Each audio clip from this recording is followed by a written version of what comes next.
नई कविता रामधारी सिंह दिनकर के बारे में पढ़ेंगे। पहले हम इनका परिचय पढ़ लेते हैं। हिंदी के ख्याति प्राप्त मतलब बहुत प्रसिद्ध कवि रामधारी सिंह दिनकर का जन्म 23 सितंबर 1908 ईस्वी में सिमरिया मुंगेर जो बिहार में स्थित है एक सामान्य कृषक परिवार में हुआ। एक सामान्य किसान परिवार में हुआ था। इनके पिता रवि सिंह और माता का नाम था मनरूप देवी। दिनकर जब 2 वर्ष के ही थे तब इनके पिता का स्वर्गवास हो गया था। फलतः अतः दिनकर और इनके भाई बहनों का पालन पोषण उनकी माता द्वारा किया गया। इनका बचपन और कैशोर मतलब किशोर अवस्था देहात गांव में बीता, जिससे वास्तविक जीवन की कठोरता से सामना हुआ। चूंकि इनके पिता की मृत्यु हो चुकी थी, इनकी मां ने इनका पालन पोषण किया था और 4 भाई बहन थे, तो इसीलिए इनका जीवन बड़ी कठिनाई में बीता। आपने प्राथमिक शिक्षा गांव के प्राथमिक विद्यालय से प्राप्त की। मिडिल तक की शिक्षा इन्होंने राष्ट्रीय मिडिल स्कूल में प्राप्त की। ये स्कूल उस समय सरकारी व्यवस्था के विरोध में खोला गया था, अर्थात हमारा देश उस समय गुलाम था और ये सरकारी व्यवस्था मतलब उस वहाँ के लोगों ने ही इस विद्यालय को खोला था। शायद यही से दिनकर के मन और मस्तिष्क में राष्ट्रता की भावना का विकास हुआ, क्योंकि विदेशी सरकार अर्थात अंग्रेजों के विरुद्ध स्कूल खोला गया था। उस स्कूल में इन्होंने पढ़ाई की थी, इसलिए इनके मन में अपने राष्ट्र को स्वतंत्र कराने की भावना पैदा हुई। हाई स्कूल शिक्षा मोकामा घाट हाई स्कूल से इन्होंने पूरी की। इस समय तक इनका विवाह भी हो चुका था और ये पुत्र के पिता भी बन गए थे। 1928 में मैट्रिक के बाद पटना विश्वविद्यालय से 1932 में इतिहास विषय के साथ इन्होंने BA ऑनर्स किया। तत्पश्चात कुछ समय प्रधानाध्यापक रहने के बाद बिहार सरकार में सब रजिस्ट्रार के पद पर रहे। इस पद पर लगभग 9 वर्ष तक रहे और बिहार की पीड़ित अवस्था को उन्होंने समझा। आप विश्वविद्यालय के व्याख्याता भी रहे और कुलपति भी रहे। 1952 से 12 वर्ष तक आप राज्यसभा के भी सदस्य रहे। सन 1965 से 1971 तक ये भारत सरकार के हिंदी सलाहकार भी रहे। अब हम पढ़ते हैं इन्होंने कौन कौन सी रचनाएं लिखी हैं। तो इनका पहला आता है रचना संसार। दिनकर के कवि जीवन का वास्तविक प्रारंभ सन 1935 में हुआ, जब रेणुका प्रकाशित हुई थी। इन्होंने पहले भी साहित्य रचना की थी, लेकिन रेणुका जब प्रकाशित हुई थी तब इनको लोग जानने लगे थे। इनकी आरंभिक रचनाएं आत्ममंथन मतलब अपने आप को समझने की भावना से घटित थी, वो कहलाती हैं आत्ममंथन की रचनाएं। कवि इनमें स्वयं को पहचान कर नया मार्ग बनाने की कोशिश करता है। दिनकर की पद रचनाओं में रेणुका, हुंकार, रसवंती, नीलकुसुम, कुरुक्षेत्र, रश्मरथी, उर्वशी, द्वंद्व गीत, इतिहास के आंसू, सीपी और शंख, नीम के पत्ते, नए सुभाषित, आत्मा की आंखें, बापू, दिल्ली, प्राणभंग, धूप और धुआं, चक्रवात और परशुराम की प्रतीक्षा आदि प्रसिद्ध रही हैं। ये सब इनके पद्य रचनाएं हैं। द्वंद्व गीत रुबाइयों का संग्रह है, मतलब गजल का संग्रह है। पद के अतिरिक्त दिनकर ने गद्य में भी उच्च स्तरीय साहित्य की रचना की। उनमें संस्कृति के 4 अध्याय, मिट्टी की और काव्य की भूमिका पर प्रसार और मैथिली शब्द, हमारी सांस्कृतिक कहानी, शुद्ध कविता की खोज आदि इनके गद्य रचनाएं हैं। इन्होंने बाल साहित्य भी लिखा। बाल साहित्य संग्रह पहला है मिर्च का मजा, दूसरा सूरज का ब्याह, ये बच्चों की कहानियां थी। दिनकर के काव्य में एक सामाजिक चेतना हमेशा विद्यमान रही और मतलब जो भी इन्होंने साहित्य रचा उसमें सामाजिक व्यवस्था के बारे में ज्यादा लिखा। राष्ट्रीय भावना जिसका मूल तत्व है, राजनीतिक विषय में भी इनकी कविताओं में ज्वलंत रूप से रहे हैं। मतलब राजनीतिक विषय, राष्ट्रीय भावना और सामाजिक चेतना, ये इनके साहित्य की मूल रचनाएं थी। दिनकर ने पद के अतिरिक्त अन्य विधाओं में भी लिखा है। दिनकर की रचनाओं में इनके व्यक्तित्व की छाप स्पष्ट दिखती है। इनकी कविताएं मूलतः ओज और तेज की कविताएं हैं, जिनमें सुख और कायर वृत्ति को जगाने की क्षमता है, जो मन में जोश भर देती है। इनकी कविताओं का मुख्य गुण क्या है कि हमारे मन में उत्साह की भावना पैदा कर देती है, और इनकी कविताओं को सुनकर सोया हुआ या कायर व्यक्ति भी अपने देश के प्रति प्रेम को जगाने में समर्थ है। अन्याय और अत्याचार का एक खुला विरोध मिलता है इनकी कविताओं में। असमानता, भेदभाव एवं शोषण के खिलाफ रणभेरी बजाती रहती हैं। मतलब इनकी कविताएं शोषण के खिलाफ भी कार्य करती हैं। इन सब के उपरांत भी इनके काव्य में सांस्कृतिक चिंतन मनन की प्रक्रिया जारी रहती है। दिनकर अनुयायियों की दुश्मन तो दबे कुचलों के परम हितैषी दिखाई देते हैं। इन्हें भारतीय ज्ञानपीठ पुरस्कार, साहित्य अकादमी पुरस्कार और पद्म भूषण से भी सम्मानित किया गया। 3 पुरस्कार मिले, भारतीय ज्ञानपीठ, साहित्य अकादमी और पद्म भूषण। अब हम इस पाठ का परिचय पढ़ते हैं। इस पाठ में दिनकर द्वारा रचित कुरुक्षेत्र काव्य का तृतीय सर्ग है, तीसरा अंक है। उस संग के संकलित अंश से इसको लिया गया है।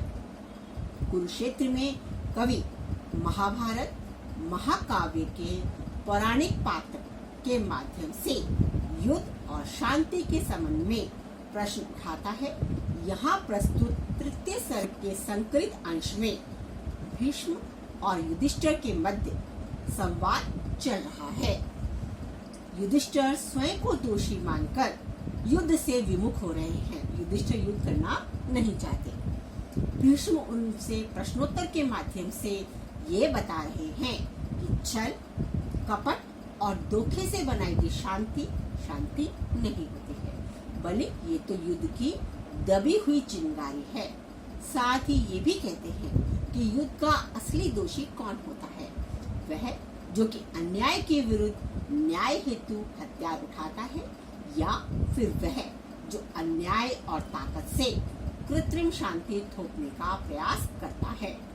तो भीष्म और युधिष्ठिर में वार्तालाप चल रही है, और साथ में भीष्म क्या कह रहे हैं कि युद्ध का दोषी कौन होता है, वो जो अपनी ताकत के बल पर बाहर से शांति दिखाता है, लेकिन अंदर ही अंदर लोगों में विरोध की भावना पैदा होती रहती है। भीष्म तरह तरह के तर्कों से युधिष्ठिर को समझाते हैं। यही कविता का संदेश है। यदि हम सही है तो अन्याय का विरोध युद्ध तक जाकर कर सकते हैं।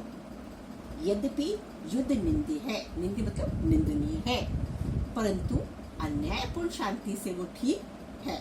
मतलब अन्यायपूर्ण शांति से तो युद्ध करना ज्यादा श्रेष्ठ है। अब हम इस पाठ को तृतीय सर्ग का संकलित अंश, जिसमें हमने पहले भी पढ़ा था मूल पाठ के अंदर कि भीष्म और दुर्योधन में के बीच वार्तालाप हो रही है।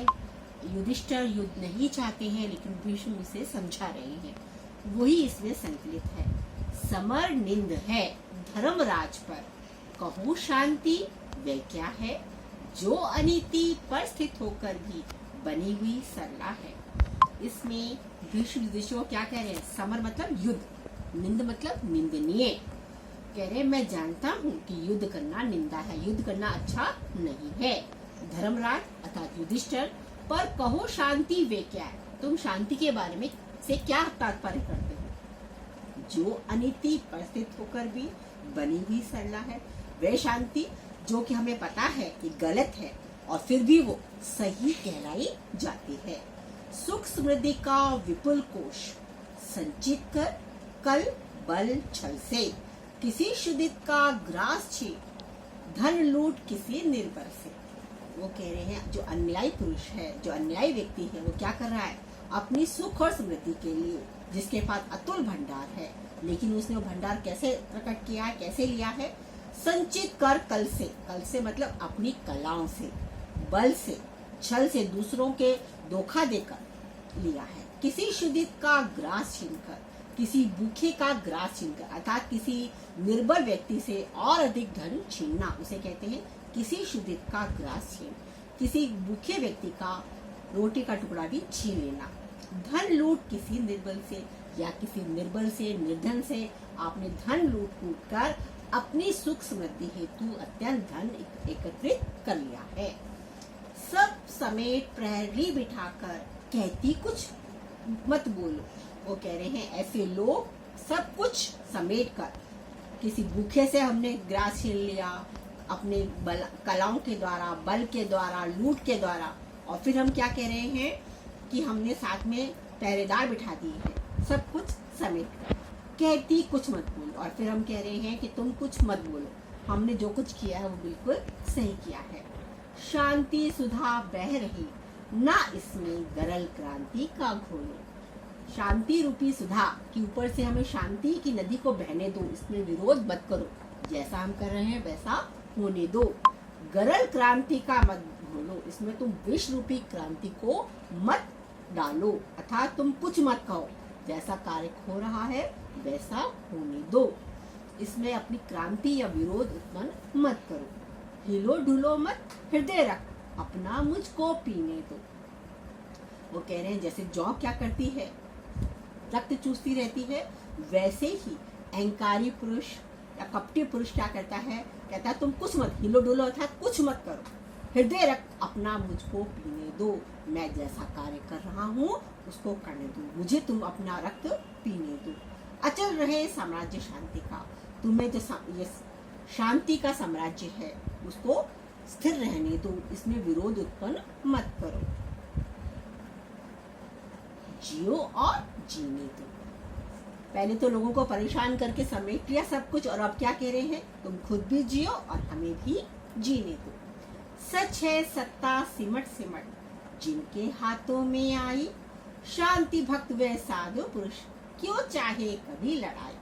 वो कह रहा है ये तो बिल्कुल सच है कि जिनके पास उन्होंने लूट खसोट कर अपनी सत्ता जमा ली, अपना राज्य जमा लिया, अपने आप को धनवान बना लिया, जिनके हाथों में आए, जिन लोगों ने लोगों से लूट कर अपने आप सत्ता जमा ली, अपना अधिपत्य जमा लिया, वो अब क्या बन रहे हैं, शांति भक्त व साधु पुरुष। अब वो शांति चाहते हैं, सज्जन पुरुष बनना चाहते हैं, क्यों चाहे कभी लड़ाई। अब वो लड़ाई क्यों चाहेंगे, अब वो विरोध क्यों उत्पन्न करेंगे, वो क्यों चाहेंगे कि उनका राज्य में कोई विरोध हो।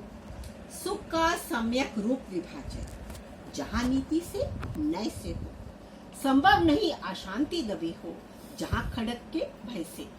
वो कह रहा है कि सुख का सम्यक रूप विभाजन, सुख तभी होता है जब सबको समान रूप से उनको न्याय मिले या सबको समान रूप से अधिकार मिले, जहाँ नीति हो और जहाँ पर न्याय हो। संभव नहीं अशांति दबी हो, और जहाँ पर अनीति होगी वहाँ अशांति होगी, और जहाँ पे सुख का समान रूप से विभाजन होगा, जहाँ नीति होगी, न्याय होगा, वहाँ पर हमेशा शांति रहेगी, वहाँ कभी भी अशांति नहीं होगी। अशांति दबी हो मतलब वहाँ शांति हमेशा बनी रहेगी, अशांति नहीं रहेगी। जहाँ खड़क के भय से जहाँ पलते हों अनीति पद्धति। अब कह रहा है जहाँ पे तलवार के भय से लोग अपनी नीतियों को दूसरों पर थोपना चाहते हैं। को सत्ताधारी जहाँ सूत्र दूर हो समाज का, ऐसे सत्ताधारी, ऐसे राजा जिसके सूत्रधार हों, ऐसे राजा वहाँ राज्य करते हों। अन्यायी अविचारी जो हमेशा अपने प्रजा पर अन्याय करते हों। बीच में राजा कैसे हों, अन्यायी हों, अविचारी हों, जो हमेशा प्रजा पर अन्याय करते रहते हों, कोई बात की सोच विचार न करते हों।